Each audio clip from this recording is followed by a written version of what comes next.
Hi, in this video I want to talk briefly about an attribute that can be applied essentially to anything with inner text or inner HTML in it, and that would be the content editable attribute. Content, so we'll put it on this div, content editable equals true. And if you do this, the content in here becomes editable from this area in the screen. So not just from HTML, but I can put my content in here and it'll stay. An interesting thing also to note here is if you delete the is true or equals true, this will still be editable.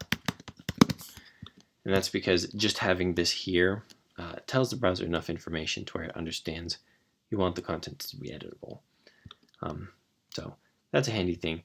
You can do this for spans, span,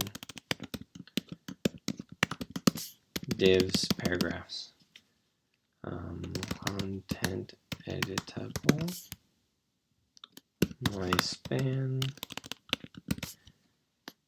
Obviously, if you have something with an out-end content, it's not going to really be accessible.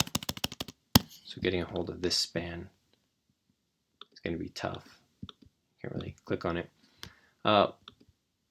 But, for example, if you're using HTML entity, and then do that like 20 times.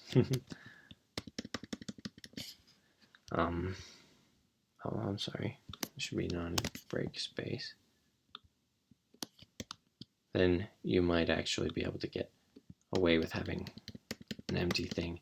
But in general, use this if you want content to be editable, as is obvious.